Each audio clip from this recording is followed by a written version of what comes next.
今年12月18号，海南岛将正式封关。什么意思啊？不是封岛，不是军事管制，而是把海南变成一个模拟境外的经济特区升级版。这背后呢，是中国对标香港和新加坡的又一场制度大实验。对于你我这样的普通人，未来去海南岛旅游、买免税的商品、买房，甚至投资股票基金，都可能会发生巨变。今天我就来讲清楚海南封关到底是什么，它能有多大的能量，我们应该如何应对。先别被封关两个字吓到啊，它不是封锁，也不是限制进出，而是指呢海南岛在货物、资金、人流、政策等方面从中国其他省份分割出来，实施更为自由的经济管制制度。比如说货物从国外进入海南全免关税，从海南再进入中国内地要像国外进口一样交税，海南本地的消费会变得更加便宜。离岸资金的流动，外资在海南设立企业将更自由。换句话说，海南将被打造成中国境内的境外，是中国最彻底的一次制度型开放实验。海南自贸港这几年都干了些什么？我们快速过一遍时间轴。2018年呢，首次提出建设海南自贸港。2020年6月，国务院印发了海南自由贸易港建设的总体方案。2023年呢，封关的硬件条件基本完成了。到2025年，今年的12月18号将会正式的封关运作。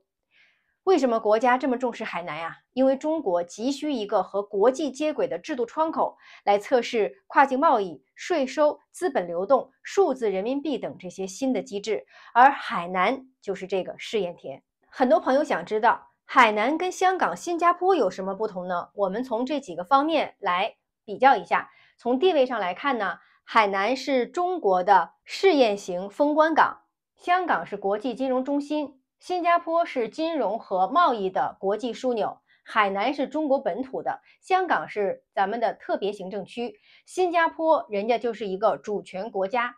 外资在海南会实行渐进式的开放，外资在香港现在一直都是自由的，在新加坡是高度自由的。未来海南的优势在于它零关税、低所得税。香港呢，它的优势是零关税、无增值税。对于企业来说呢，在新加坡企业所得税只有17%。金融监管在海南呢，未来也会是渐进式的放开。海南未来将要吸引制造、旅游、免税服务业和金融业。海南的目标不是复刻香港，而是打造一个可控试验型的新平台，既能吸引外资，又能逐步打破制度的壁垒。那么海南有哪些核心的政策利好谁呢？一句话概括的话，海南的未来是免税天堂加离岸贸易港加制度特区。主要利好的领域呢，首先就是这个免税消费了，居民和游客都能买到更多的免税商品。那相关的一些上市公司呢，也会有望直接获益。第二类呢，就是港口物流类的企业啊，推动 RCEP 国家的贸易中转。那像港口运输啊、集装箱啊、冷链等行业都有望在这里受益。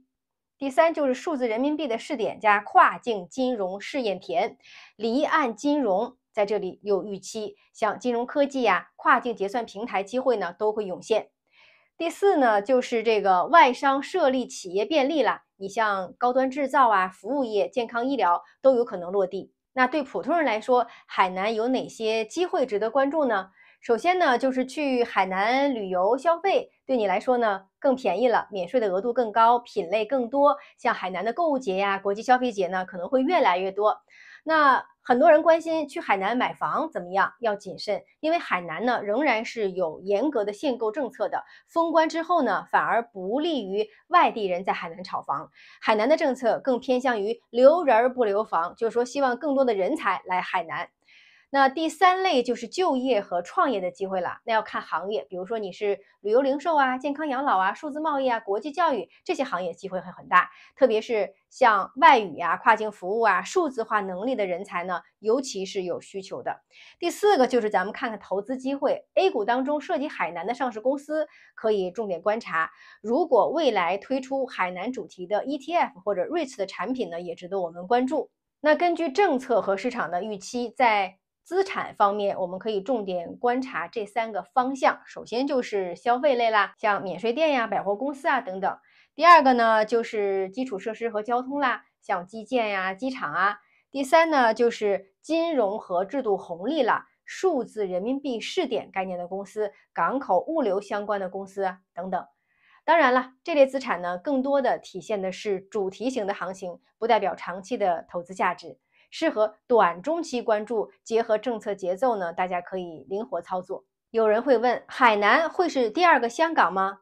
我认为呀，不是，也不应该是。香港是国际金融重镇，有殖民背景加历史惯性，而海南呢，是中国主动打造的制度性的开放窗口。它的重点在于封关运作能否实现平稳的落地，制度是否真正的会和国际接轨，以及能否在有序开放和金融稳定之间取得平衡。对普通人来说呢，不要被炒作忽悠，但也不要错失机会。有旅游消费需求，海南会更便宜、更便利；有行业创业的规划，可以观察海南政策引导的方向；有投资的倾向，也可以关注政策红利和板块轮动的节奏。当然，不要盲目追高。最后呢，你觉得海南封关之后会成为下一个香港吗？你有没有最近去海南旅游、投资、买房或者发展的打算呢？欢迎在评论区聊聊你的看法，我们一起来关注这个藏在南海的中国制度实验场。我是苏涵，我们下期见。